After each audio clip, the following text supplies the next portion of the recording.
And for the people listening too, I don't know why we didn't say this in the beginning. Earlier, Mikey was talking about you were talking about how the podcast was hard this morning, and we should let everybody know it's hard because our boy Mikey over here took some acid last night. I did, yes, in the middle of the night.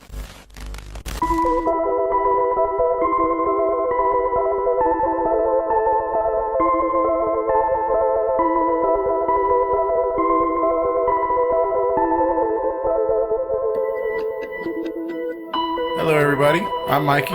And I'm Corey. Every week we discuss and review a new book, movie, album, TV show, or honestly any piece of art or culture that ourselves and you guys choose. This is Mind Control. So there was these people who were being kidnapped and mind controlled. Exactly, dude. And I can totally see how that happened. Because, like, imagine if you were just given acid or just drugs like that are so disorienting for hours and hours on end and never being able to come down and not feeling safe and having somebody tell you things and accuse you of things, you know? Yeah. Mind control. That's how we do it, baby. GG's. Mind control. On this week's episode of Mind Control, we're going to be discussing the 2015 Father John Misty album, I Love You, Honeybear. Released on February 9th, 2015 on Sub Pop Records, I Love You, Honeybear is Father John Misty's second studio album after leaving the band Fleet Foxes. I Love You, Honeybear is a concept album about a guy named Josh Tillman who in a parking lot somewhere meets Emma, who inspires in him a vision of life wherein being truly seen is not synonymous with shame, but possibly true liberation and sublime, unfettered creativity. Centering around the concept of love and his marriage to Emma Tillman, I Love You, Honeybear is a love letter that only Josh Tillman, aka Father John Misty, could write. At moments it is funny, sentimental, and cynical, displaying a rare vulnerability while providing commentary on love and human relationship and emotion. This album was a radical departure for Father John Misty, whose previous album, Fear Fun, focused more on satire and the character of Father John Misty, the only son of a ladies' man who also happens to be a shaman of sorts, experimenting with psychedelics and viewing the world through an eye of pessimism. However, I Love You, Honeybear finds Misty more sentimental and shows us a different side than we've seen before. Managing to blend cynicism and the idea of transcendence provided by the presence of someone important in your life, Father John Misty has crafted an album about love that never manages to cross over into sappy territory, but still illustrates his deep love and affection for his wife, Emma Tillman. This is Father John Misty's I Love You, Honeybear. Go ahead, bro. You want me to start it off? Yeah.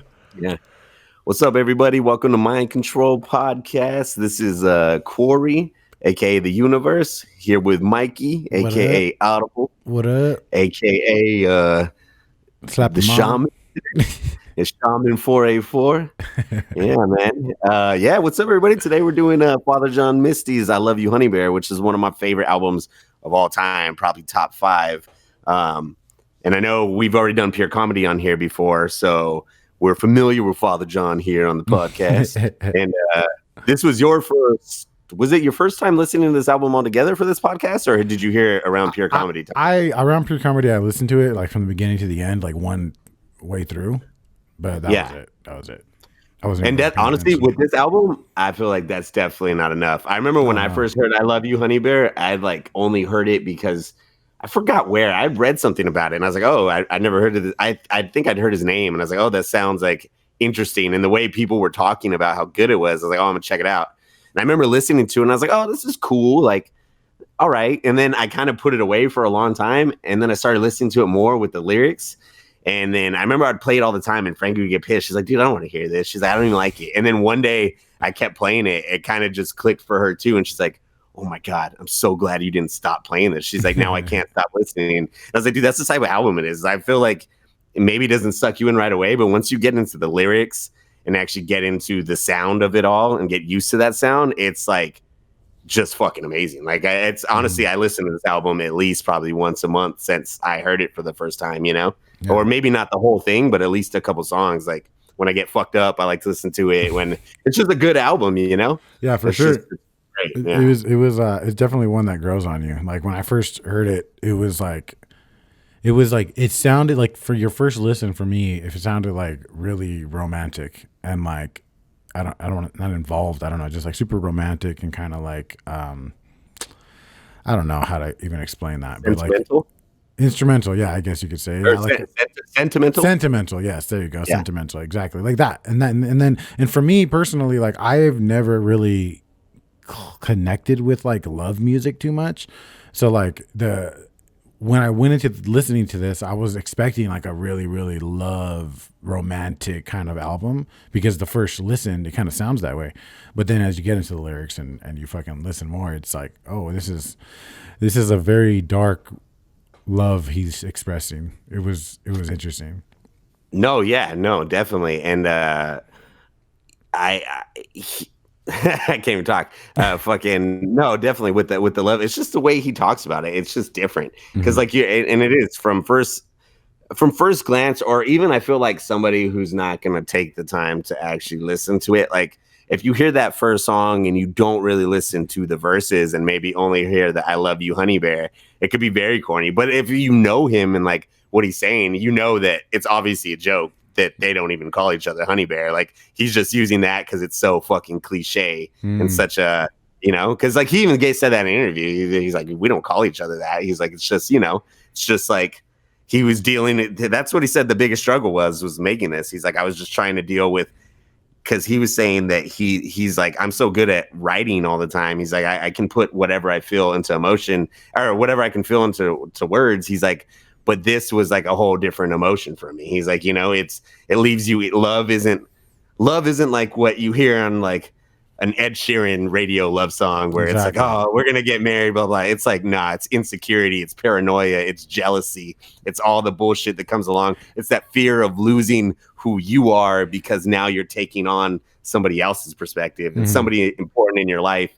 And he also talks about the album being this, in which I think it is. It talks about love as being transformative.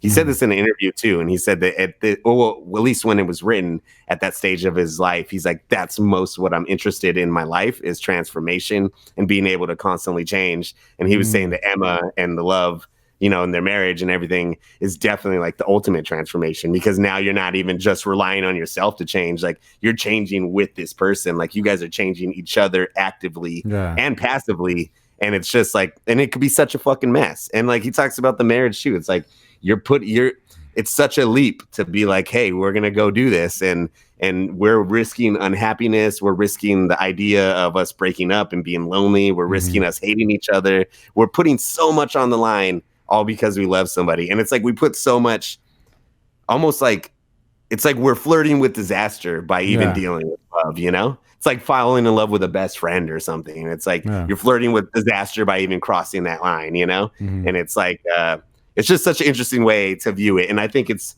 just such a great way because it's more realistic. Because I see what you're saying, like for love songs, like I like soul, like old soul love songs, like Otis Redding shit. That shit's amazing. But yeah, like a lot of the typical white man with a acoustic guitar love is pretty corny, And I love that he kind of plays off of that, Yeah. And it's go ahead, my bad. It's super interesting to hear that he says like that it was hard for him to write about love, or it was challenging. That's kind of what I got from what you said.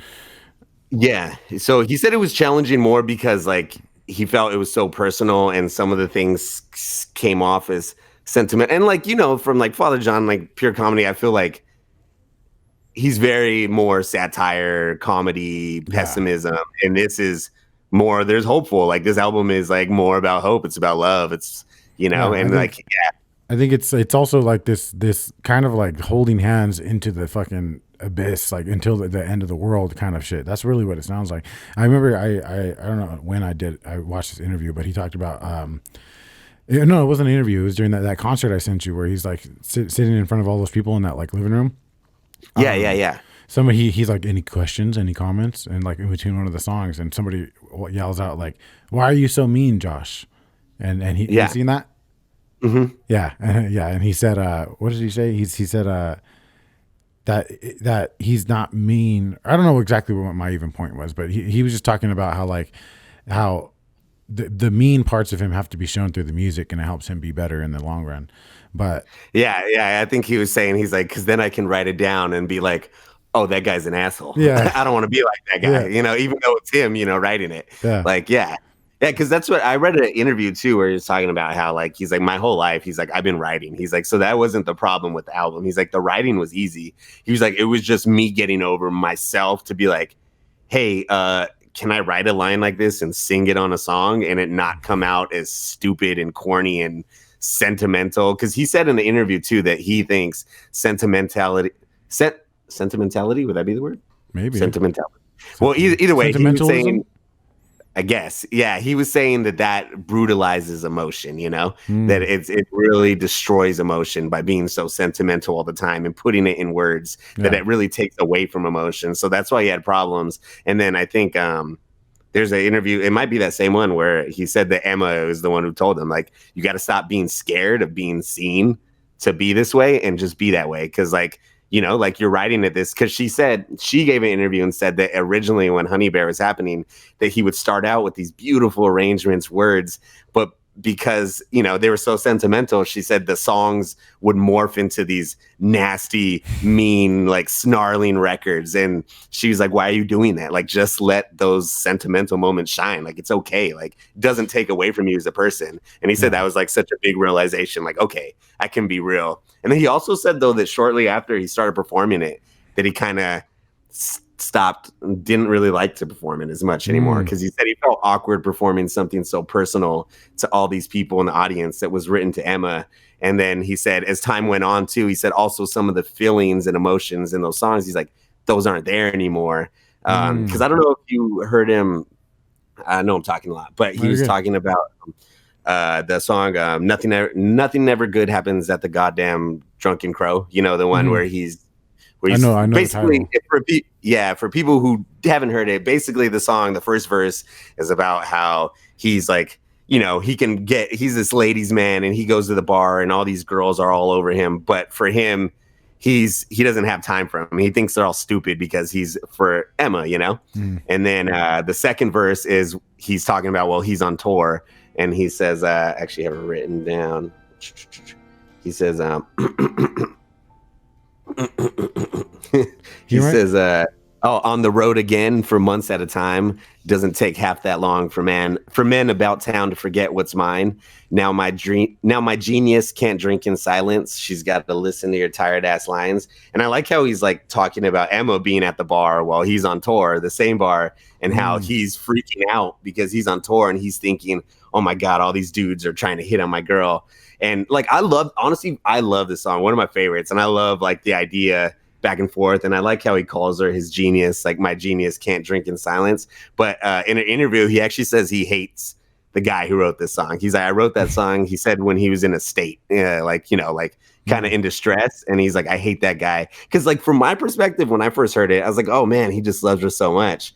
But he said he hates it because he's like, if you look at it, he's like, I sound like a little imp. He's like, I'm saying that I love this girl, but I'm talking about her like I own her, like I possess her. Like I don't want guys to look at her, even talk to her because she's mine. And he's like, if I really love her, like, why am I viewing her as my possession? He's like, I hate that guy. And I was like, wow. So interesting because I feel like for a lot of people, I mean, even me, sometimes it's easy to get stuck in that, but it's like a lot of people, that is what their definition of love is. It's almost like ownership. No, you're mine. With no second thought. That's not real love. Yeah, that's not real love. Like sometimes, it's okay to be a little selfish. Obviously it happens, but like, yeah, if your whole concept of love is that you possess this person, then are you even letting them be themselves? Like you're looking at them as an object. Is that really love?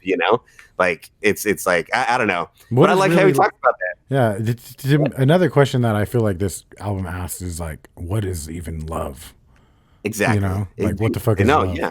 What's this connection that you have to these people that like, even your family, relationships, friendships, whatever, like what is this energy that happens when you're connected with someone in discussion or in embrace or whatever? What is this extra sensory thing that happens that you feel this weird connection, this love? Like, what the fuck is that? Is it just, what does he say? Love is just an economy based on resource scarcity. Yeah. That line alone sums up the whole album, I think. Dude, I know when you sent it to me, I was like, fuck, dude, I love when you send me lines like that. Cause like a lot of times it ends up being like lines that are my favorite. So like when you send me that, like literally that's one of my favorite lines on the whole fucking album, because like it's cool, because like I feel like on with that song especially, like I love that line because he's like making a point that it could be something like that. Love could just be this biological need that we feel because we're trying, because of, it's evolutionary need, that evolved from needing to help each other to survive, that now we don't need that, but we still have those feelings towards people where we connect.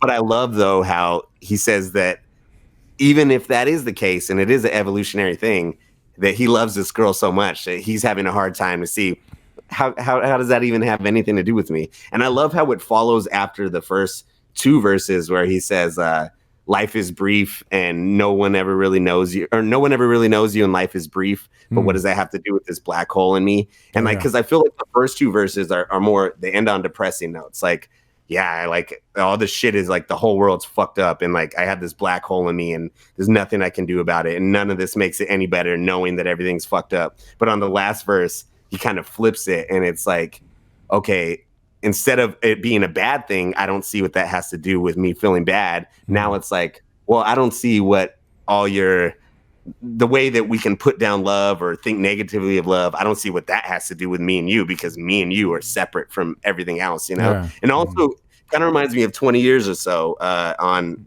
Pure Comedy, where he's talking about the world is fucking literally dying, and in 20 years we're all going to die. But what does it have to do with this moment being so perfect? You and me sitting, having a drink in the bar, and it's so cool. Like he just has a way of putting these little moments that are like, I realize everything's fucked up and this is all stupid. And at the basic core, the idea of this is all dumb. But what does that have to do with the feelings you feel? You still feel them. So it's like, it's still valid because it's still your feeling, even if it has no social context or it doesn't make sense in the grand scheme of things. The fact that you're feeling it makes it valid, I don't know. You know what I'm saying? I do. I get what you're saying. They don't have kids, do they? No, they don't. But I love that line in the first song, because he says that in Honeybear. What does he say? Because I have all these lines. You're bent over the altar and the neighbors are complaining that the misanthropes next door are probably conceiving a Damien.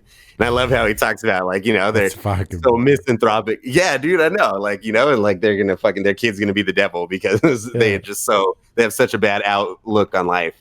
But no, they don't have kids. Not that I know of. I do know, though, just to throw this out there, I meant to send it to you because it's just a short trailer. But Emma actually is finally making, she has a short film coming out next month or maybe the end of this month. And Father John Misty did the music for it, it says. So I was like, shit.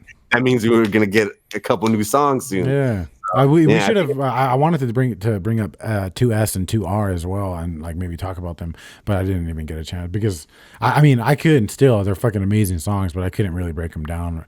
I wanted to get into the lyrics and all that because there's like, if it sounds like, I don't know, not to like go off on a tangent. No, go ahead. But 2S and 2R to me sound like this like his best work almost, I would say. Like to me, I really fucking love those songs. Like I love that headspace or whatever the fuck he was at making those songs.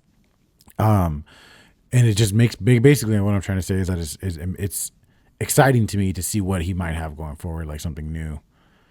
No, dude, honestly, I love 2S and 2R. I think they're really good songs, but honestly, they are like, I like songs like that too, and I know you do too. They are, though. It is hard to break down because sometimes I'm not completely sure if that is what he's trying to say. Yeah. Because just I feel like the way he says things and just knowing so much about him too, it's like it's hard to tell sometimes what exactly he means. But that's what I think adds to it too. Because but 2S and 2R are great songs. They're both fucking really good songs. Yeah. If anything, we can talk about them when we do God's favorite customers, since they're closer together, for sure. Time wise, that'll actually make that's what we should do. I'll try to break it down. The 2S. Yeah. I would be interested to see that. I haven't really. That's one thing that I've noticed with all his music is like, I tend to listen to music and just constantly have it on repeat, especially at work and stuff. But I never really like dive into the lyrics too much. But it seems like with him, you kind of have to. But it's also super interesting listening to his albums because it's like I'm putting my own context to what I'm just receiving. Not even some songs I can barely even hear the words he's saying, but like what's so interesting about his music is that I put my own context to it, and then it's like these songs might mean something completely totally different to him or to other people, but to me it feels a certain way. Like do you have I was gonna say, do you have an example? yeah, I think like in Pure Comedy, I think I'm trying to think of what song it was. Damn it, let me look it up real quick. One of the ones towards the ends, it might have been in 20 years or so. Oh, are you talking about Magic Mountain? Magic Mountain. Was it Magic Mountain? Magic Mountain, or there was also The Bird. Oh, Birdie is what I was talking about. Yeah, so that one. Yeah, I remember we had a big discussion about that one. Yeah, it sounds like it's he wanted it to be more of like almost like a hopeful, like some giving hope kind of, in a sense, maybe, I don't know, but yeah, it felt different to me. To me, it sounded like just dying, like accepting happiness. I don't know. It sounded one way to me, and that's the one thing with this album. Like, let me bring it up. So try to bring up a song from this one. Like, let's see, The Ideal Husband. That one is like the sound of it is like almost like a rock song, like a standard rock song. You know what I'm saying? But like the words are just the lyrics. What he's saying is just so deep.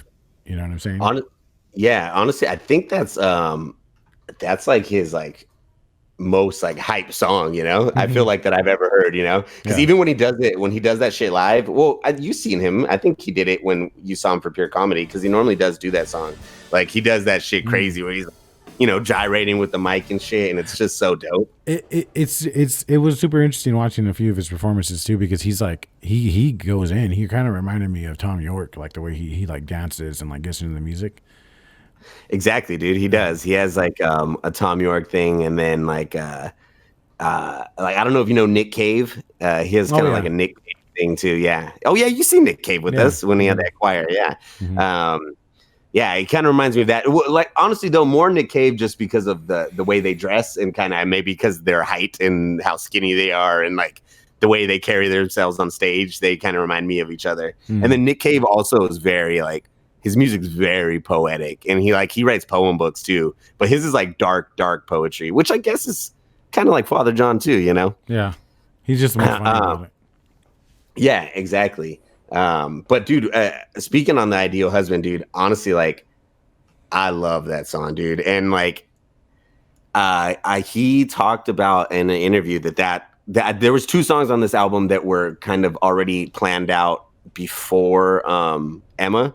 Mm-hmm. Like before the marriage and everything. And he said it was a Strange Encounter, which you could kind of tell because Strange Encounter is obviously about another girl, Yeah. And then Ideal Husband, he said.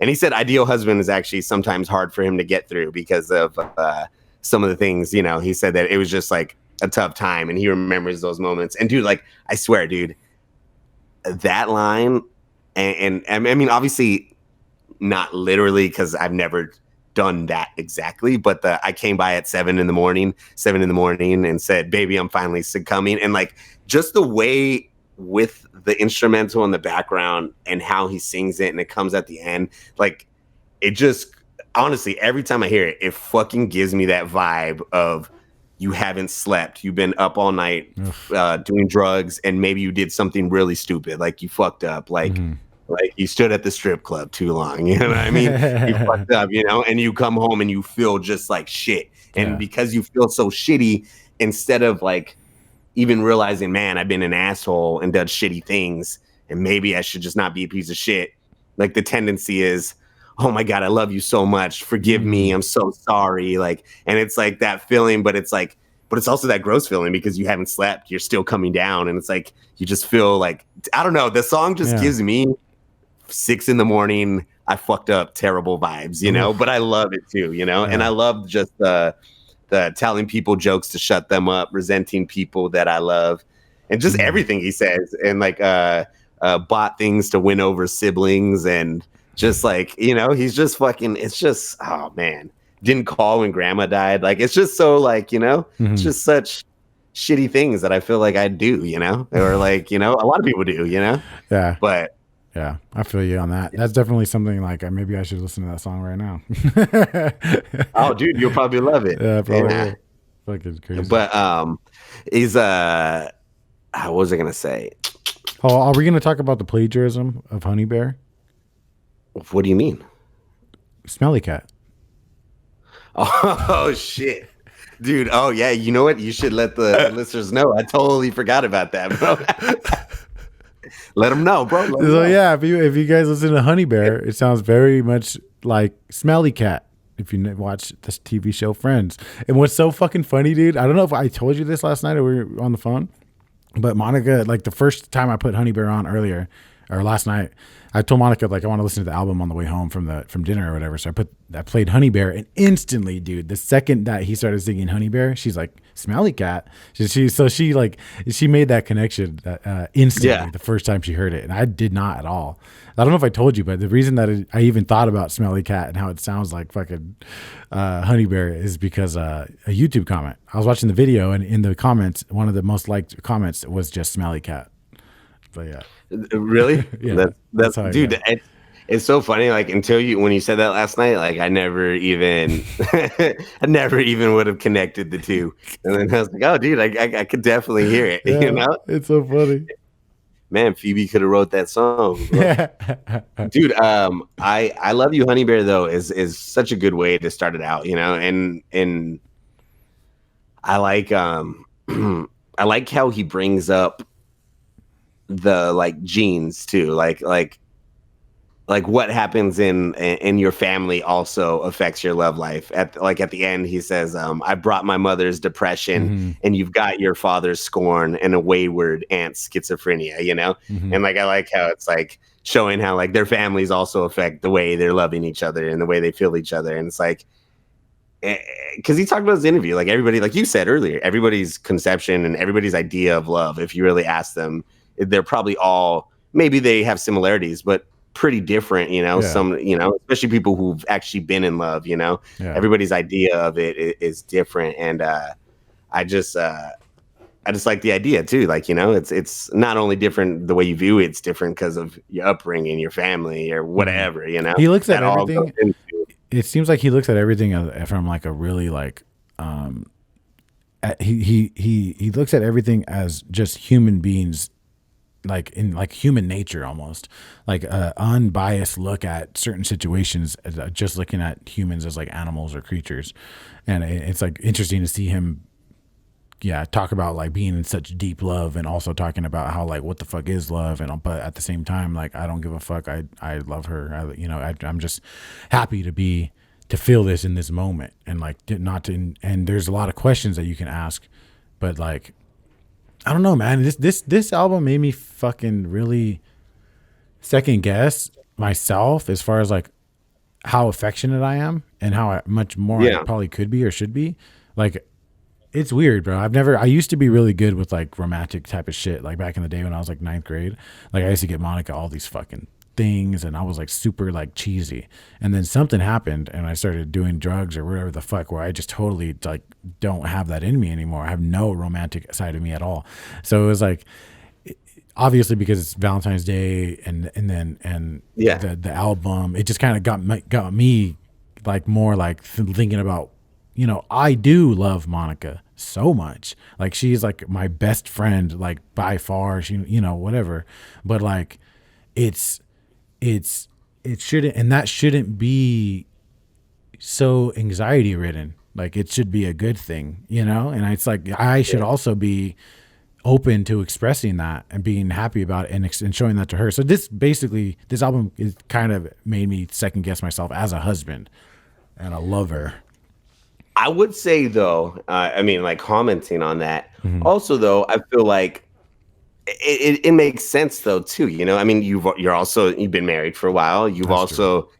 Not even the fact that you've been married for a while. I mean, you and Monica have been, you know, she's been in your life since I've known you, you know, forever. Like you guys have been back in the day off and on, but always kind of like, I remember you used to always tell me back in the day, like, no matter what, even when you guys are on rocks, you're like, it's always Monica. Like, you know, like at the end, it's Monica. Even if we don't end up together, it's Monica, you know? Yeah. And it's like, so like, I feel like even the romantic thing could even be like, Because I mean, I feel like it's the same way with me and Frankie. When I was first with Frankie, everything was fucking rose-colored glasses. You know, everything you view is just beautiful. You want everything perfect. You want to do everything for them. And then, you know, as you get close to them, it's not that you don't love them anymore. It's just like, I don't know. You know, like I feel you. It's just life. It's just life, and just and it's not even that you don't love. It's just like those. I guess. I mean, it sounds lazy and boring when you say it out loud. Like, you know, like now that even I'm thinking about it, now that we're talking about it, it makes you feel like, well, fuck, I do still love her. So why did I stop doing these things? Yeah. It's because also, like, I feel like that sense of what we were talking about earlier, it's not an ownership thing, but now I know we're together. So there's no need for me to feel like I need to impress you all the time, which is a good thing, because I think a lot of people, relationships fail because they think that glow in the beginning is an everlasting thing. Yeah, that honeymoon phase.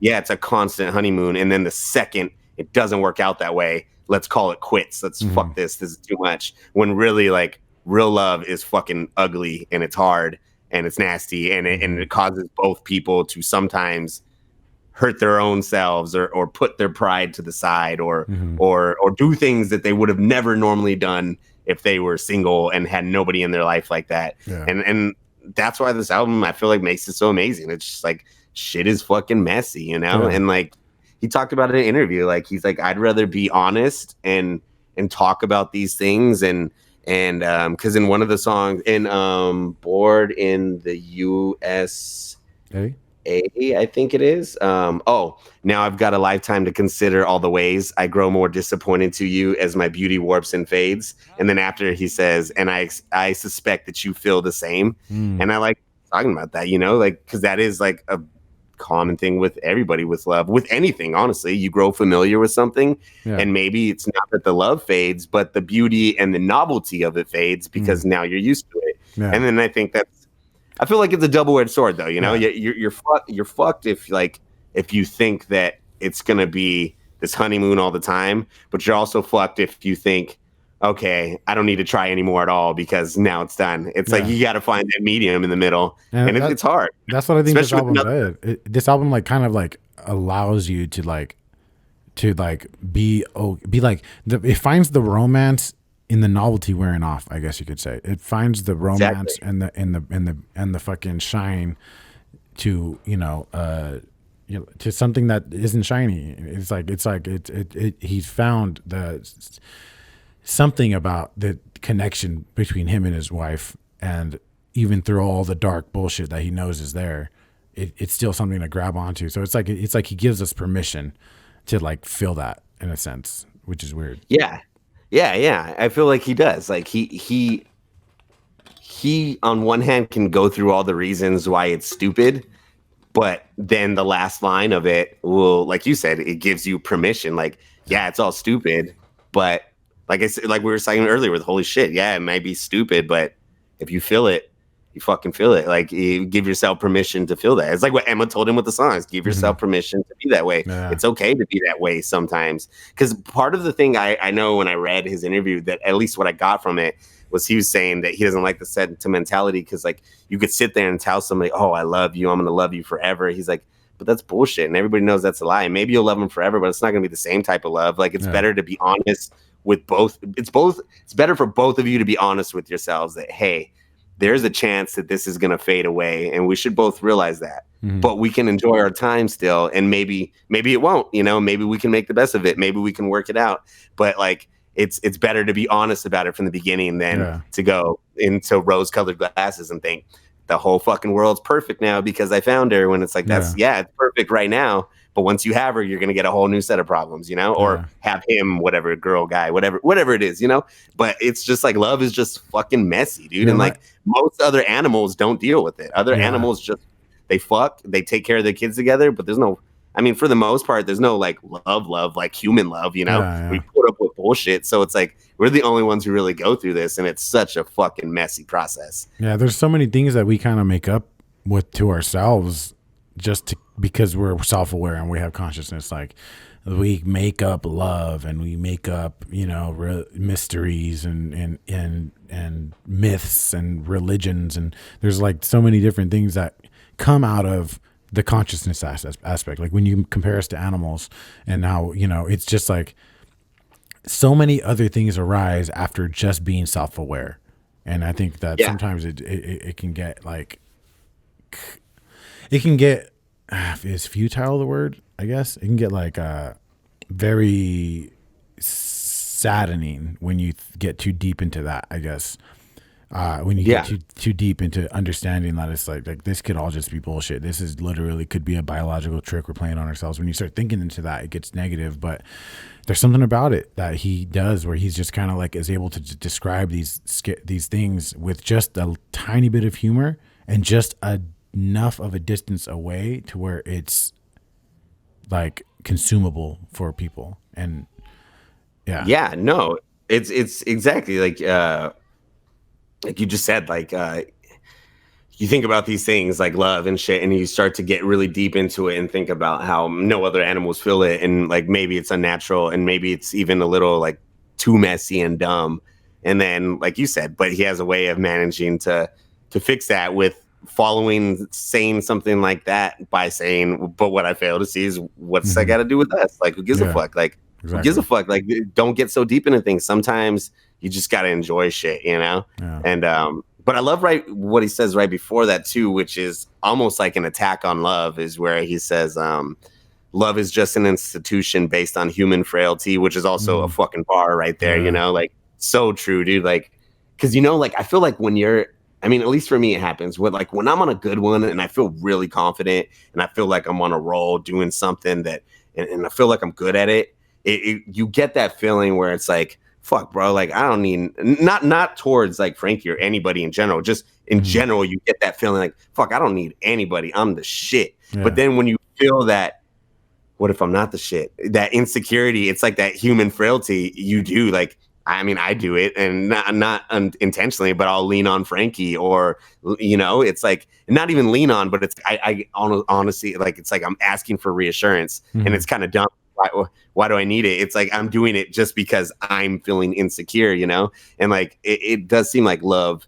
A lot of times people do look for love purely because, like, and I don't want to say names but I know people like this who like look for love and think that that's going to make their life better, or you know, like they've been alone so long that they feel like, oh, if I just have somebody, if I could just get into a good relationship, everything's gonna be better. And it's like, no, like that's just like the insecurity talking. Like, it's cool to find a good relationship, and if you stumble upon one, like, yeah, hold on to it. But like, if you're feeling insecure or frail or bad, the answer is definitely not go look for somebody else to make you feel better, because no matter what, they're not going to be able to make you feel better forever. Because that's why I like that he says right after that it's based on human frailty. He says, what's your paradise got to do with Adam and Eve? And it's so true, because if you think, I'm not religious like that, but if you think about a lot of people's conception and just paradise, Eden, it was two people together. But he's saying, like, what does being happy in a paradise have to do with a man and a woman, or even just love in general? Like, what does that have to do with your paradise? Like, there's no reason for there to even be Adam and Eve. There could have been one or the other, and it could have still been perfect without the problems. Like, what does your paradise have to even do with them? Like, that doesn't even make sense, because love is, it's just, obviously it exists in a sense because we all feel it, but it's just, you know, it's a was. That's the thing, is so weird. Like, I love my wife. She's, you know, but also I love my children. And there's like this weird thing with your kids. Like when you see your kid like grow up and like it's this weird, like in your DNA, like in your blood, it's weird. It's like this, it's not like if like Monica could cheat on me, right? And or whatever the fuck, she could do some horrible shit, and I could probably learn to not be with her eventually. You know what I mean? But my kids could literally fucking torture me, fucking kill innocent children. They could fucking do the worst of the worst, but I would still love them. So it's like, and I'll always have this weird connection to them. But also, it's like, I don't know. Part of me wonders if that's what it is with Monica now too. Like maybe there's this new connection now. I don't know. It's just, it's weird. It's weird when you think about love in the context of a lover, and then in the context of your children or your family, like it's the same, but it's different. It's like same, Yeah, but it's a different type of love. Yeah. There's definitely different types of love. You know what I mean? Yeah. Um, Yeah, it's just so interesting I to totally like see where they kind of like cross lines, I guess is my point. Is like you see yeah, like I see that with even with Monica, like there's this new thing that's been happening in the last like 6 months or so where it's like we are comfortable with each other to where we're not worried anymore. Maybe for me, I'm not worried anymore. Like I don't know. It's just like this weird comfort level that happens where it's like there's no risk there anymore almost, which is kind of like yeah, biggest risk. But as time has gone yeah. on, it's No, gotten like there's no risk, it feels like. I feel like yeah, that's like I feel like that has positive and negative connotations. You know, like Yeah. yeah, like there's no risk now because which is a good thing because it's like you guys are comfortable and you guys do love each other. So you shouldn't have to be worried constantly that Yeah. she's just going to leave you, you know? Like if you are worried constantly, then maybe there's already something wrong, you know? Yeah, If you're worried exactly. constantly that that's happening. But also it also becomes dangerous because you can go easily from being yes comfortable with the relationship to being complacent with the relationship True. where it's like now I don't care either way, like you know, It's which doesn't happen. I feel like it's rare, but sometimes it does where it's like you get so complacent where it's like I don't give a fuck either way, like leave, the stay, whatever, don't even matter anymore, you know. And it's yeah. like either way are both bad ways, you know. And it's hard to keep that balance in the middle, you know, Yeah. because in the beginning you have that balance. It's like I love you, I'm about you all the time, Mhm. and then later that's where I feel like that's when it comes down to okay, that's when you got to weed out the people who say they actually love somebody versus somebody who actually loves somebody, you know? Yeah. Because there are people who throw around the word like it's fucking nothing, like, you know, like we've Yeah. been together a week, I fucking love you. And it's like, no, you fucking don't. Mhm. Because I bet you if they went away for 3 months, you wouldn't remember that person. Or maybe Yeah. you would, but it wouldn't affect your life, you know, versus Mhm. somebody like you, Monica's been in your life forever.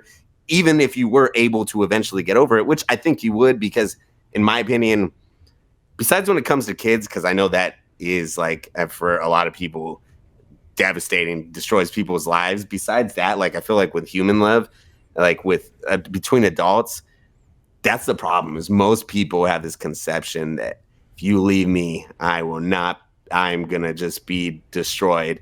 When it's like and okay, let me try to put this in words. So it's like you have that idea that if you leave me, I will be just destroyed, blah blah blah. And Mhm. it's like if you don't have that idea, like if you were to be honest with the person you love and tell them, I mean not always, but like, oh, you know, if you did leave, I think eventually over time I'd feel better, you know? Mhm. Like, people would get offended by that when it's like, no, but I feel like people need to give more credit to the human spirit. Cause I read this somewhere and I forgot where it was, but really the human spirit for the most part, we fucking this is what the leftovers was all about, dude. We really fucking can go through so much. And Mhm. even if it doesn't seem like it'll be okay, like most people with most things, like I said, like I mean, it's different when it comes to like the death of a kid or something like that. You know, Yeah. that's way different. But like a breakup or something, even if you've been with them for years and years, like the human spirit is so strong that you Dude, can't overcome it's things. so But love, yeah. What? yeah, No, go yeah, ahead. exactly. I'll just add to what you're saying is like the human spirit is so fucking strong. That's it, it's that kind of goes into the book Can't Hurt Me, like David Goggins I was telling you about, and how he talks about like he phrases it in this way of he calls it taking souls, and it's kind of like, and that's kind of weird to say, but basically he noticed like when he was doing his fucking training for Navy, you had to be a Navy SEAL and all this other shit. He noticed that like there was this extra layer that you could get to where you could do things you don't even think are physically possible. Like you can continue to push through after running fucking dozens of miles, like just by tapping into the human spirit and that thing. And he basically would do it like he would see somebody that he was like working with or whatever, and he would like mind fuck them and use that energy to uplift himself and be able to push further. And it's super wild because like you think about it, like what's a good way to put it? Like when you're in school, right? You're tired as fuck, you're lazy as, or even at work, you're tired as fuck, you're lazy as fuck, then you look up and you're about to be off of work or class is going to be over in 10 minutes. And all of a sudden you got all this energy and you just like feel like a totally new person. That is proof in and of itself of the human spirit, of the fact that a lot of this shit, we think we're so lazy, we can't do it. It's too cold outside. It's too tired. I took acid all night last night. I can't do a podcast, but you can do whatever the fuck you want. Yeah. It's so funny because I was sitting there back and forth wondering if I should even do this today because I feel weird. But like, as I like grabbed my phone a couple times to text you, like, maybe I should wait, I just was like, fuck you, like to myself, like, what the fuck's the worst that's going to happen? Like, just shut the fuck up, push through it. And that's part of the human spirit. Like, I think it's a beautiful thing that you can tap into, and it's like superpowers, dude. It's so weird. That's actually a really, that's a cool, this is a cool way. I know you said this from the book, but that's a cool way to put it. I never really thought about that way because that's so fucking true. That really does show you how mental it all is. Because I've been there I've been there before when I used to work at Rhino, where I'd show up, I hadn't slept all night, I'd feel like shit the whole work. I'm like, fuck, I hate myself. Why did I fucking do this? You dumb fuck.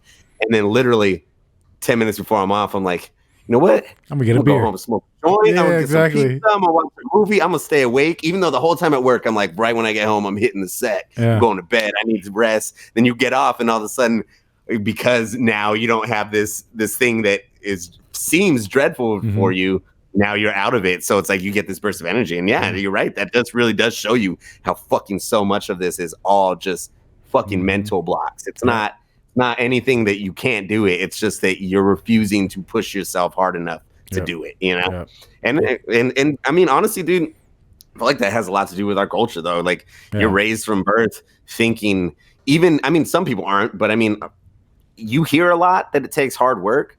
But for the most part, when you go through high school and middle school, like, there's nothing that really takes hard work where you have to learn that, Like, for some people it does, like, if it's harder, but there's nothing that really requires constant effort and hard work. You'll hear your discipline.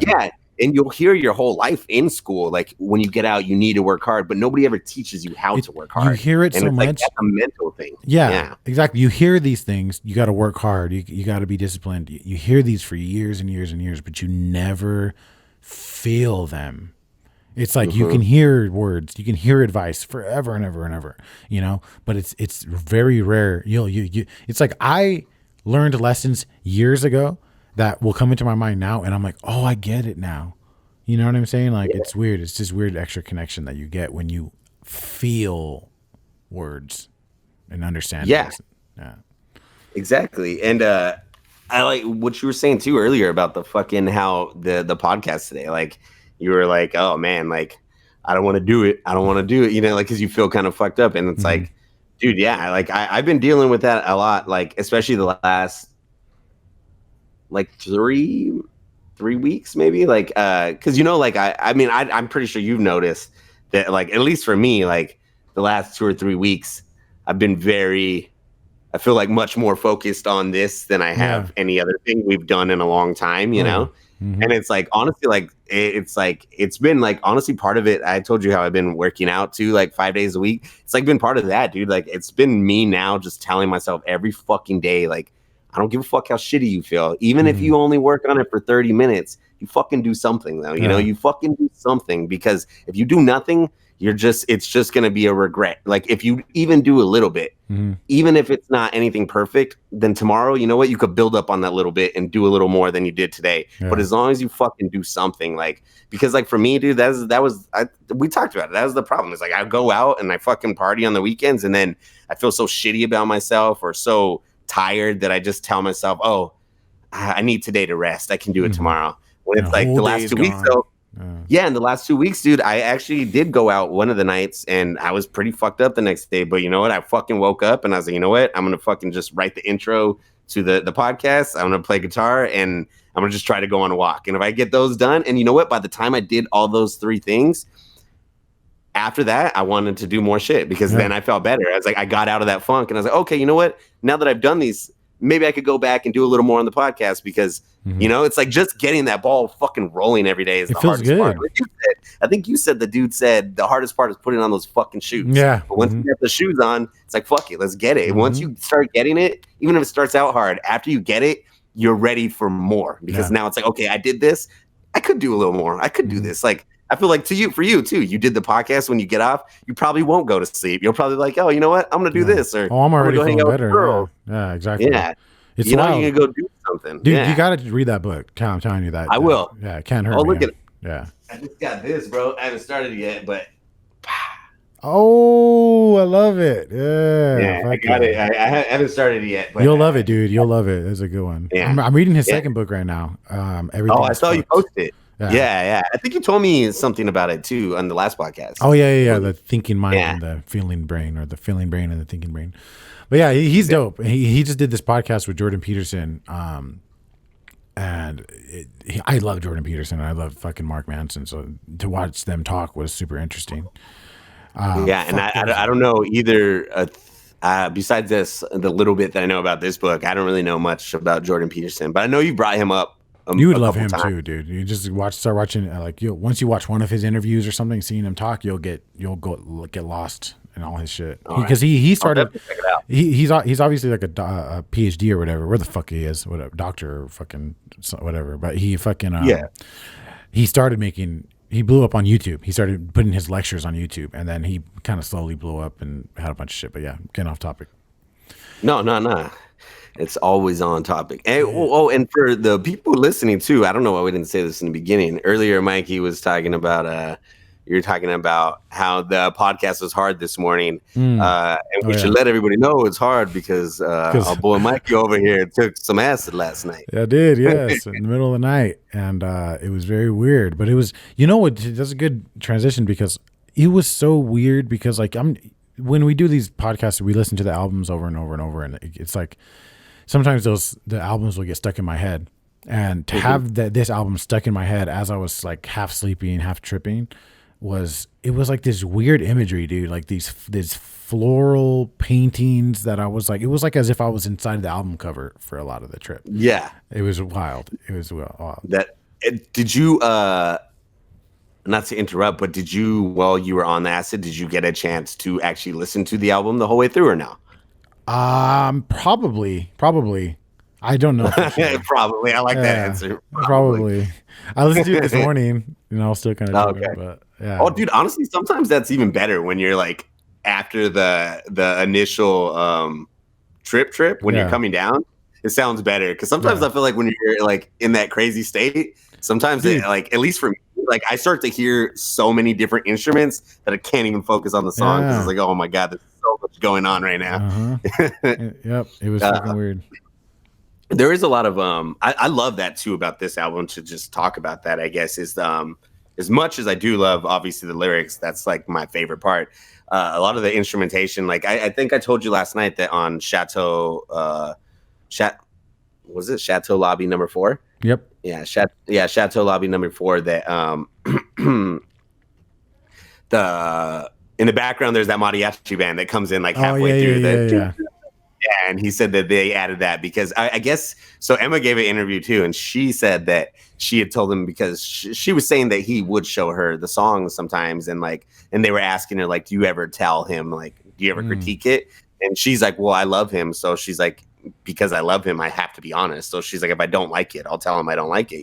She's like, I don't ever like go into critiques like, oh, this is stupid or something. She's like, but I gotta be honest, otherwise, what would that mean? It's not loving him. But she was saying that he told her that he was gonna put the mariachi band on it, and then she was like, no, I don't think that's a good idea.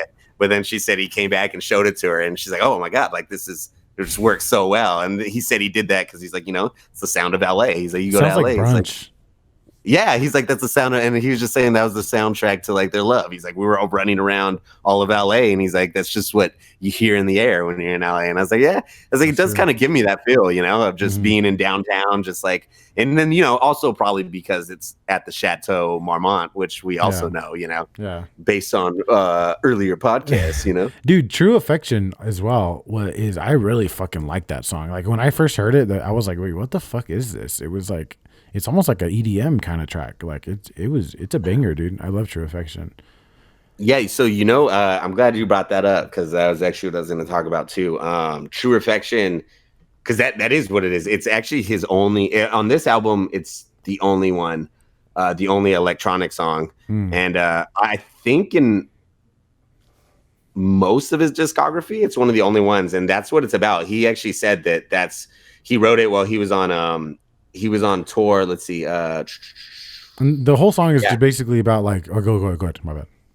No, yeah, that's what he's saying. He wrote it on tour about he was trying to court a woman through emails and text messages and like through all these artificial devices that don't make it. Yeah, because that's what the song is. It's like, when can we talk with the face? You know, like we're always, especially in today's day and age, we're always like, I mean, even me and Frankie, like, I mean, obviously I see her when we're here, but so much of our conversation, because she's at work, takes place through this fucking artificial piece of technology. When it's like, and then sometimes, and it does happen, but I mean, not always, but sometimes she'll get off work and she wants to just read or watch a thing. So it's like a lot of the conversation that we had that day maybe did take place on a phone. And it's like so funny because like I feel like for me and Frankie, it's not really an issue because we do still talk all the time, which I know you and Monica do too. So it's not really a big issue, but I could see, especially knowing certain people that I know and stuff, and how like addicted they are to their phones and technology, like certain people, I could see how like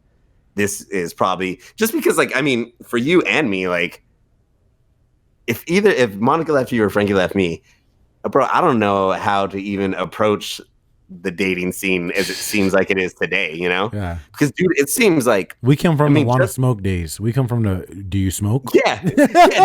You want to go park in the parking lot and smoke some weed? You know what I mean? Smoke a blunt? Yeah, you want to go to the park and sit there and smoke? Yeah. But like it's like now, like, I mean, I obviously don't know because I'm not in it, but dude, like I could just see with technology the potential pitfalls, the fucking on Instagram, I always see it now where it says, oh, you can turn on vanishing mode where you can send messages that vanish.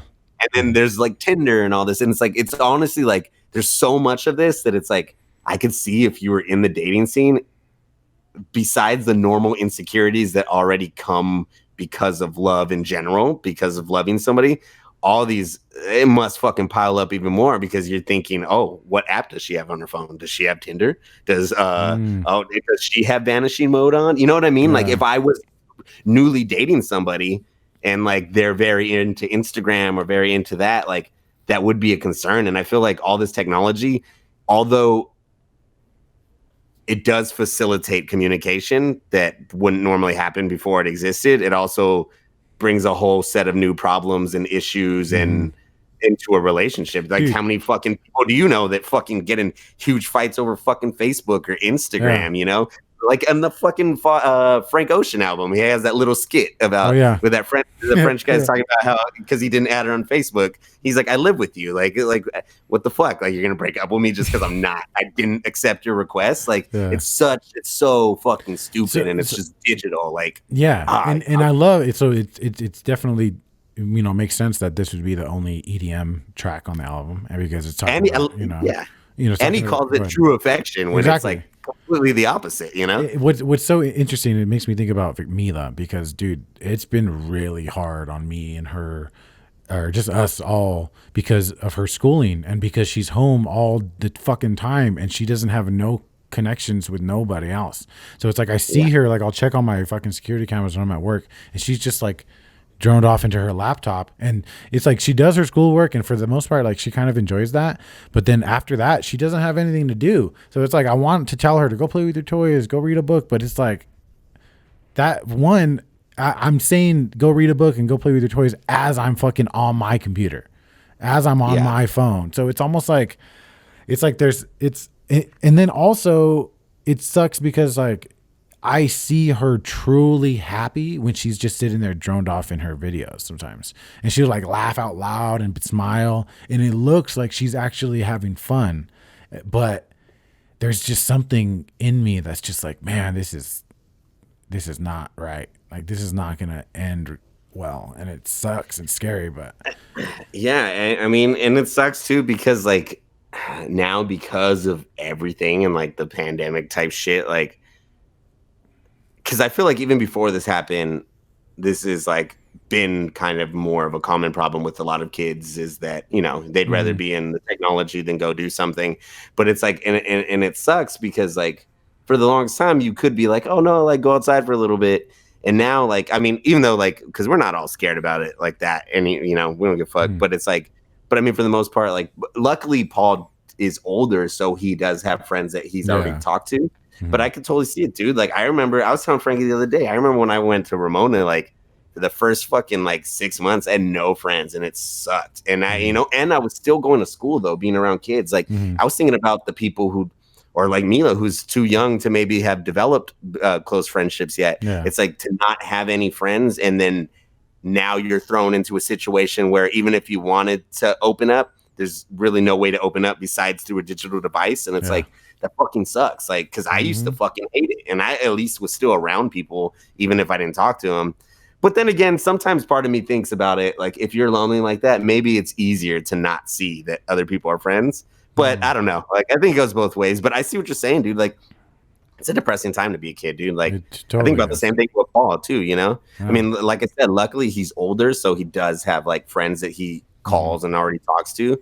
But it's like, dude, I know there's a lot of kids who don't, and like I know there's a lot of kids who are too young, like Mila, to have had these relationships, and it's like, it sucks. And then, like you said, dude, I find myself doing the same thing with Paul. It's like, oh, you want to go outside and do this? Why don't you go inside and do this? I'm gonna do this. And it's like, oh, what the fuck? Like, then I start thinking like, well, he doesn't really get to see his friends that much, so maybe like he needs his human interaction. Like, I should fucking provide that more. You know what I mean? Like, I mean, he still does get it. It's not like we just ignore it, but you know what I mean? Like you said, it's easy now to just be like, well, I'm on the computer, so go do your thing. And it's like, it's hard, man. It's hard because like I'm noticing like this is like really where I have to like step up as a parent, because like I noticed like her like she really enjoys just hanging out with me. So but there's also times where it gets really like I'm tired, or I just want to chill by myself, and it just becomes hard.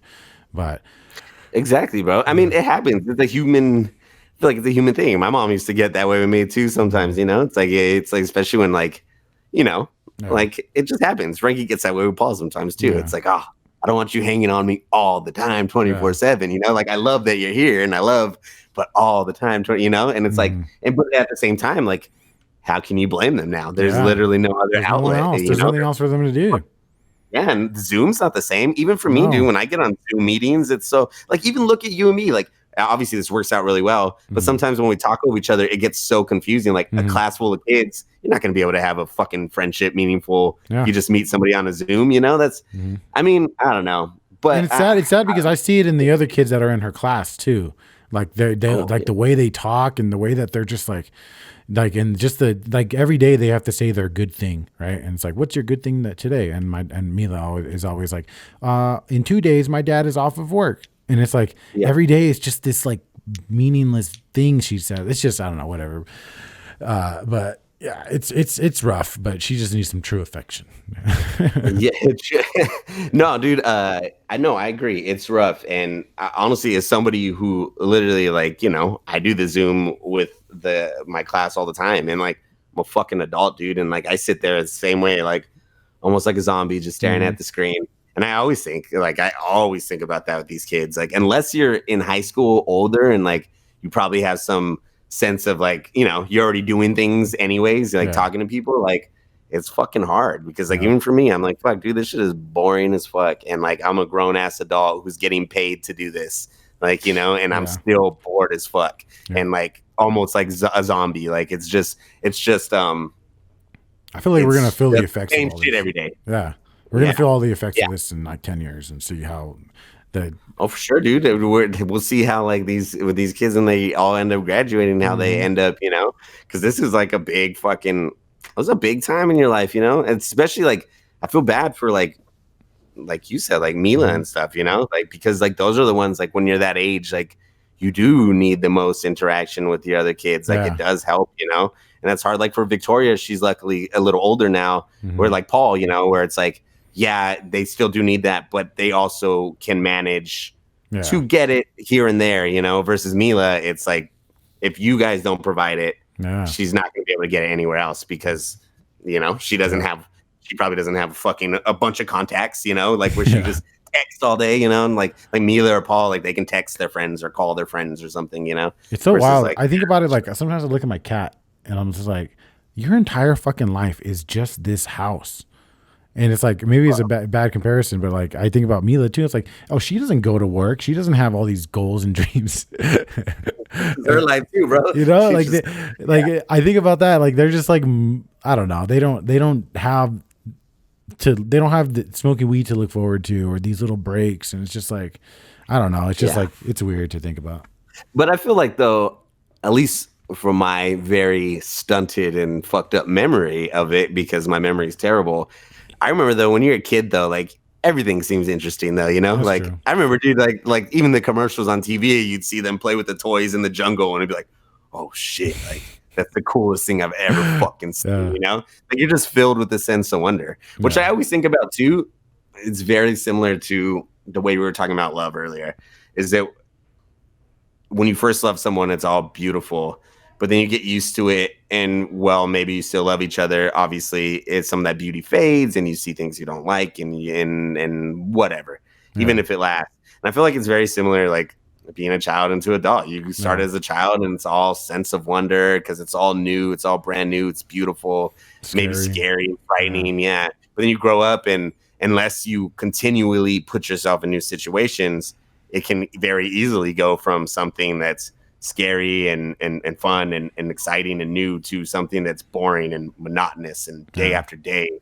And it's just like, and then I feel like that's when people start slipping, where you get into that, it's the same thing every fucking day. And then you start thinking, well, what am I doing? And then you start thinking, well, was I ever doing anything? And even if I do something, what's the point? It's just like, it's just so easy to fall down these rabbit holes. What a weird time to start this podcast for us, like during the like quarantine and COVID and all this. Like, it's like, not only is there's all this existential pressure kind of on just probably the entire world, but then now we're going and getting in these deep discussions about these fucking wild pieces of art. It's just like, we're really diving headfirst into this fucking shit. It's a perfect time for all this, you know? That's why, like, is this perfect time, man? I was going to say, just before we get too far from it, which we already kind of have, I put the picture in it, just you know, because right now we're kind of getting depressing. I think it would be a cute thing to pull up is in Chateau Lobby number 4 at the very end of it. He says, "You you left a note in your perfect script. Stay as long as you want, and I haven't left your bed since." Which, honestly, that line, even though it's sappy and kind of corny, is one of my favorite lines. And then I sent a picture because in the book, there's the actual note that she wrote, and it says, like, I fucking adore you. And it's just like, when I read it, I was like, dude, this is so fucking sappy and cute. Like, I like it, though, because, like, I just think about it. And, like, dude, you said it last night, and I know you were just saying it because you're fucked up. But, dude, like, I really do, like, sometimes like see like just because I think she got into it with me, like sometimes I think of Frankie in that sense, like as if I'm Josh and she's Emma. Yeah, you guys look, you know? She looks like Emma and you look like Josh. It's like, I remember you were saying that. And then especially like that line he says, I never met somebody who hated all the same things that I hated. Like I was like, dude, I love that. I remember Frankie would talk about that things sometimes, you know, like like I love that you don't like certain things, like, you know, like. And it's like and it's such a cool way, because I know you would understand it too, but it's such a cool thing to put in a love song, because I feel like most people wouldn't use that as that wouldn't be the compliment you'd give the person you love. It's like, oh, we love the same things, but I love it. It's like, no, we hate all the same things. Like we may not even like the same things, but we at least hate this shit, you know? And like it's like, I don't know, it's a pretty way to think of it. And I love that little letter she leaves at the end. I think it's cool. And then I just like that the letter's actually in the book, and it's are actually in there, and it was something. And like even the I don't know if you've seen pictures of it of their wedding, what she wore, like her wedding dress. I don't think I put it in there. There's pictures all over the internet though, but in her wedding dress, and her wedding dress is very like 18th century, like. Doesn't he say, I don't know, in your wedding dress someone was murdered in, or someone was probably exactly, dude. And I always thought that was a funny line, but I read an interview and he said that's where that line came from. He's like, on my wedding day when I saw her, he's like, I saw the dress she was wearing, and he's like, I told her somebody was probably murdered in that dress, you know? And he's like, you know, he's like, the lines literally, he's like, a lot of people won't maybe not understand. He's like, but most of the lines in the song that have to do with her actually came from like real moments with them, you know? And if you look at the picture, I don't know if you pulled it up. Her dress is honestly, it gives me True Detective cult vibes. Like when they're leading the girl to be killed. Do you see the picture at all? Yeah, I see it. Wait, with the wedding pic, the wedding dress? Yeah, her wedding dress where she's in it. She looks very like, because it doesn't really look like she has makeup on either. She looks very like culty. Like I'm about to go like do some sort of ceremony, you know? But yeah, dude, I just love though that all this is thrown in and just, I don't know, dude, like obviously that I've liked Father John for a while and all this. And when we did Pure Comedy, I love doing it. And I've always wanted to do this album for a while, Honeybear, because I love it so much. And I heard it so many times that the last like week I've been playing it like kind of constantly just because we're going to do it, you know? Yeah. And like Frankie was like, why do you keep playing it? Like, she's like, you know it so well, like you don't even need to really listen to it. And I was like, like, I know that, but as I started getting into it to do it for the podcast, like it just made me fall even more in love with it, you know?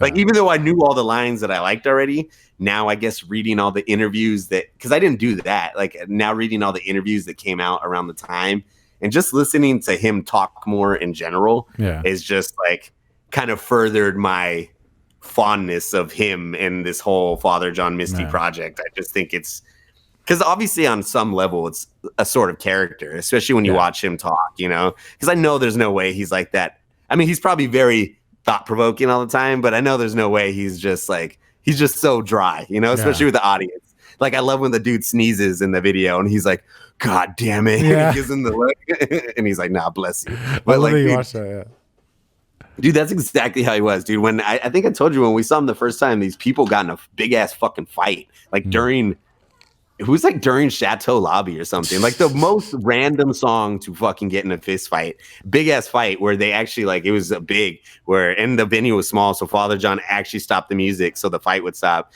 And then as it was stopping, like he just said some shit. I forget exactly, but he's like, okay, guys. He's like, we're going to just take a break. He's like, I know my music really gets your blood boiling. He's like, I know this is very testosterone based. He's like, so I'm going to just give us a second to chill out. But it was just so like sarcastic and funny because the song was just so fucking opposite of that, you know? Yeah. But that's why it was weird. He's like, you could tell in his face too. He's like, the fuck is going on? Like, how are you guys fighting during this music? Like this is weird, you know? But like, he's just so fucking funny. I just love that. Like, and you like the video, the night that Josh Tillman came to our apartment? Oh yeah. You watched it, right? That was fucking so uncomfortable, but hilarious. Yeah. Yeah, dude. I love it, dude. I love like, it's like, oh man, I don't know. I love that song too. I just love how like mean he is to this chick, whoever he's talking to. Yeah, exactly. That too. That's I really like the fact that he's in like all the videos too. Like he puts himself and his wife in the video. You know what I'm saying? Like I think it's really cool how he does that. Yeah, because some people don't do that, especially like I feel like with music like this, you know. Yeah. They'll have like some sort of concept video, which he still does, but like he's in it. Yeah, which is cool. He's like the star of it. He does act. It's like acting basically is what he's doing, which is cool.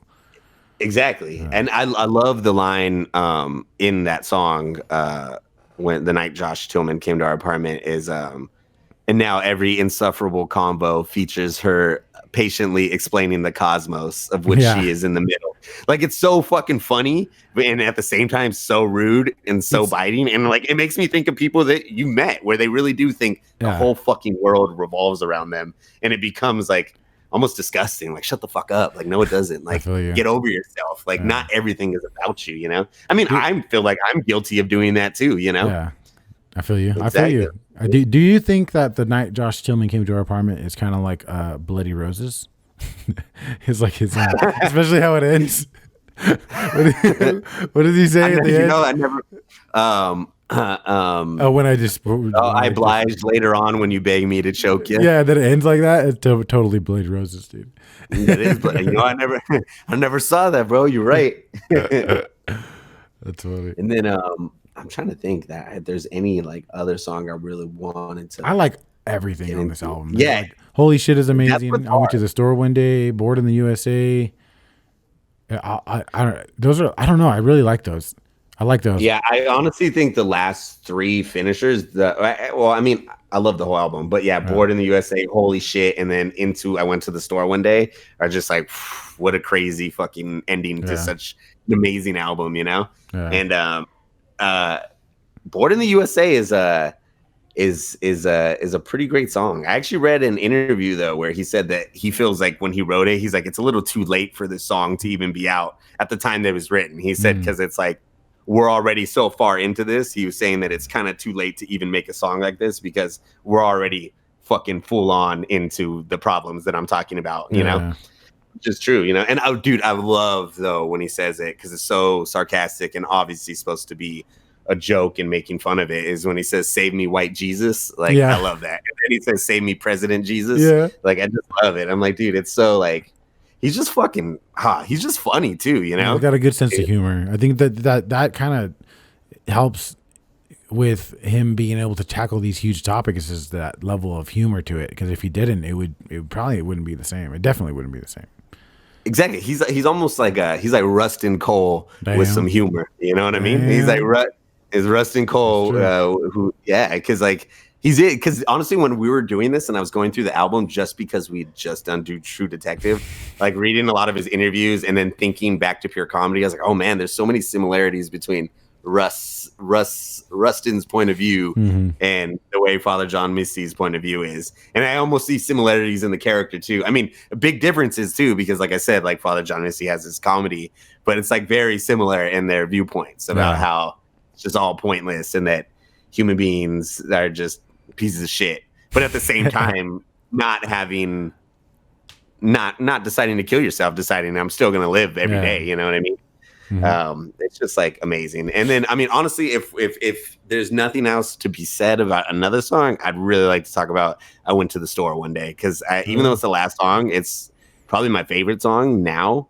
It used to not be, but now it's like, dude, like that one of the first lines. If you don't know about the song, I don't know how much you looked into it. That this song is about Laurel Canyon Market. Fuck, I didn't send you that. I wanted you to pull up a picture. I have it in the other folder that I need to send for the intro, but it's called Laurel Canyon Market, and I'll pull it up. Laurel. Yeah, I think it's Laurel Canyon Market Neighborhood in Los Angeles. Laurel Canyon Country Store. Country Store, yeah, that's the store he's talking about. I went to the store one day. So that's the store that they actually met at, which is cool. I've been wanting to go. I told Frankie, I was like, dude, I want to go hopefully sometime before the podcast in the next couple of days, because I kind of want to hopefully maybe get more pictures of it if I can. But I kind of want to just check it out too, because I like Father John. I feel like if he heard this, he'd be like, that's whack. You're lame. Don't. Yeah, exactly. You know, I feel like he'd be. But I was like, dude, honestly, now, especially because we're doing the podcast too, and I feel like the album already has such an important place in my life, and I feel like in me and Frankie's relationship too, that I feel like now I'm super interested in seeing this store where they met. Like, I almost feel invested in their relationship, which is stupid, you know, which is a fucking stupid thing. But, you know, it's like, I feel like I just feel like the music has had such a significant effect on me that now I do want to see these things. And I love that it's a real place. But I love, though, the line, just because I think it's, I don't know, the way it's written is dope, is where he says, I was buying coffee and cigarettes, firewood and bad wine long since gone. And then right after he uses all those things again by saying, but I'm still drunk and hot, like from the firewood, wide awake from the coffee, and then breathing hard from the cigarettes, you know? But he doesn't say that, but he says, I'm still drunk and hot, wide awake and breathing hard. But I like how he relates all those feelings to exactly what he said he was just buying, you know? Yeah. Wow. And then the other line they didn't meet on Tinder? I thought I heard him say that. No, he did. He says that in the Over and Under. It was just a joke. They didn't meet on Tinder. Yeah. No, they met at that store, I guess. And then I guess that's really how it happened. I guess he said, "Hey, I've seen you around. What's your name?" And then I guess they just started talking, and then they fell in love. But there's another line too that I should have brought this up earlier because we were more on this topic. Was in just 1 year's time, I've become jealous, rail thin, prone to paranoia when I'm stoned. And then I like how he says, if this isn't true love, then someone ought to put me in a home. And I like the idea that he's saying that literally when you're in love like that and you feel that way, it literally does make you crazy. It makes you jealous. It makes you paranoid. It makes you do things you would never, ever fucking do otherwise. And I like how he says, if this isn't love, then shit, I must be actually fucking crazy, because like nobody in their right mind would do this. But I like how it's just related to love, because it's true. Like when you're in love, you'll do things that you would have never ever saw yourself doing, you know? Yeah. And I just like that, dude. And I just like how he says that, though, that like it starts out beautiful, but in 1 year's time of being with you, now I'm this jealous, thin, paranoid mess. And it's all because of you, you know? It's like, it's because I love you. Like, it's almost sweet, but at the same time, it's also kind of like all because of you. I'm this fucking mess, you know? But it's beautiful, though, you know? Yeah. Mm-hmm. And then he talks about the them buying a farm in New Orleans, and that's actually where they live now. You know, they actually did that. You know, they live in New Orleans. And then one last line I want to say, just because I know it's a line that when I was looking it up on Genius and other things, that is very it's weird. I don't understand why, but it's very misquoted, and it's weird because he literally has an interview, and in the booklet there's a picture of it too where he talks about it. It's at the end he says insert here, and then he says a sentiment re our golden years, and a lot of people don't know what he's saying because he says a sentiment re, and then it's with the dot kind of like regarding, like when you see it in the email re, you know. It says insert here sentiment re our golden years, and he said that when he wrote it, that originally he had all these corny lines about like this good time they had or this one night, and he's like, but he's like, I couldn't figure out the perfect thing to put that was like you know, like summing up the golden years of a relationship. He's like, but then I thought, like, you know, because that's what he's saying. He's like, so many people do that, like there's these sentiments about the golden year. He's like, I thought, why don't I just put that in there, you know? He's like, insert here, like I'm not even gonna put a moment, it's just right here there should be a moment that shows all our golden years. Like it's so cool. It's almost like a director like putting that in a script. Like I'm not gonna show you can't show it in words, but I'm gonna give you a visual in your head. Like there should be something here that shows and it's like, fuck, dude, like it's just like, dude, I just love it so much. His music, there's definitely a lot like that. You know, he's very, very talented in the production of his music. You know what I'm saying? Like that, you could tell the conceptually, the way he obviously his voice and the instrumentation and it's very, very lot of talent that he has. Oh, dude, he's fucking amazing, dude. Oh, there's one actually other thing too I want to talk to you about, and I don't know if you read this or not. If not, I think you'll find it really interesting because I did. Holy Shit, the song that we both, or you know, Holy Shit, the song. That song, he actually wrote that on his wedding day. He said, here, wait, I have the, let me see. I have the fucking, where did he say it? I clicked on the wrong song. I have the quote. Oh yeah. So yeah, he wrote it on his wedding day. And he said this in an interview. He said that the way that I felt on my wedding day was just so wild. To make a decision like that based on something you believe in, to get out of the morass of ambivalence, to live according to endless contingencies and potential mishaps, potential unhappiness. He said it's just huge for me. Like he's like, it was just such a huge day for him to actually even. Because I think he says that in another song too, where he says, let's get married and put an end to our endless progressive tendency to scorn. And he, provincial concepts. Like, oh yeah, that's in fucking, I went to the store one day. He says, let's get married and put an end to our endless.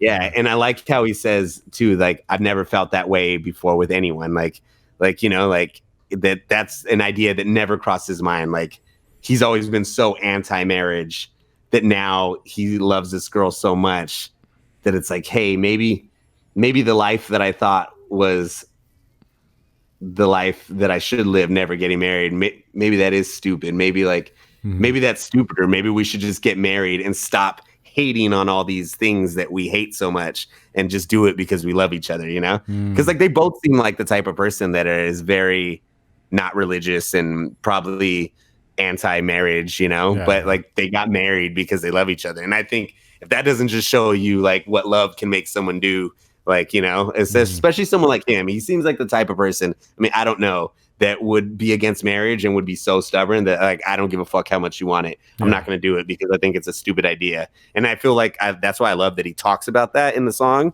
But then it's like, well, I love you so much. Let's just fucking do it anyways. Like, fuck it. Like, I think it's stupid, but we both think it's stupid. But maybe if we do it, like, who cares? It's us, you know? That's why I got married. That's why I got married. Basically the same reason. It's not necessarily like, she didn't really feel that way. She was really into the idea of marriage and stuff. But when I finally like was like ready to propose, I was just like, fuck it, let's try it out. Yeah, and good thing I did. Yeah, exactly. Yeah, that's exactly how it sounds like when he says it. Like, fuck it, let's try it. We love each other. Let's give it a go. Yep. This is what people who traditionally love each other do. Let's see if we can do it. You know. Yeah, and man, it's just I'm really glad you liked it, man. Yeah, I loved it. I'm still gonna keep listening to it too. And I'll probably always, then I hear this album, it'll remind me of last night and the dream trip. Fuck yeah. No, dude, I like that you said that too. Cause dude, I remember just cause it's been a long time since I've like tripped hard. And I remember, dude, like that always was amazing. Like when you were it would happen with like movies or TV shows or music sometimes too, where it's like, it's something like I was watching so much or listening to so much like the week before I did it. And when I'm on it, I think about it. Like I remember when True Detective, like I remember we tripped once, like the whole time, like I kept wanting to quote True Detective and it would make me feel better because it almost gave me an anchor to relate back to normal life. Like, okay, like, yeah, I don't know what the fuck's going on, but I remember True Detective. That's like an anchor in my life. That's going to keep me grounded, you know? True. And it's like, so I feel like Father John was probably that for you last night. For sure was. But, yeah, man, do you have anything else you want to add on it? No, man, I really love the album. Like a lot. No, that's good. I'm glad you did. You carried because I for a second there, I like felt like I couldn't even fucking talk. But that acid, you got that acid mind, bro. That acid mouth. The acid mouth. Ooh, I like that even better. Yeah, dude. Yeah, everybody who hasn't heard this album though, I would really strongly suggest to listen to it. And when you do, I really suggest to listen to it with the lyrics because, like you said too, once you start getting into lyrics, it really adds more perspective to how amazing this album actually is, you know? Yeah. Because if you hear it from like just in the background, you might think, oh, this is just some acoustic guy. But it's like, then you start, it's like, oh shit, this is like so much more than that, you know? Because even like a lot of the articles I was reading about it, they all say the same thing. Like, there's not really a love album that I can recall to mind that talks about it this way, you know? Yeah. Like, even for me, like, I can't really think of an album that's about love that's like this, you know? Yeah, for sure. It's definitely worth checking out for everybody.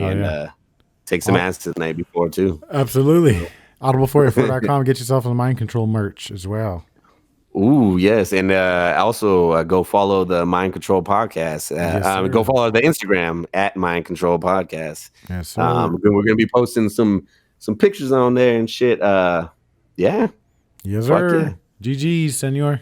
Yeah. Oh, next week's episode, we're doing Mandy, right? Yes, Nicolas Cage. Mandy. Yeah. Yes, sir. Nicolas Cage and Selma Blair, I believe, are the two people. Selma Blair. Not like Selma. She's the one who rode the horse in Cruel Intentions. And you remember Cruel Intentions? And they kiss, her and Sarah Michelle Gellar kiss. You remember Cruel Intentions? I've never seen that movie. The one where they're like stepbrother and sister, but they're like have a relationship, and like it's a weird movie. Yeah, it's weird. I know the movie you're talking about. I've never seen it. It was super famous though when it came out. But Selma Blair's in that, and she's been in a lot of shit. You'll know her once you see her. I think it's her. Okay. Yeah, but yeah, everybody, thanks for tuning in.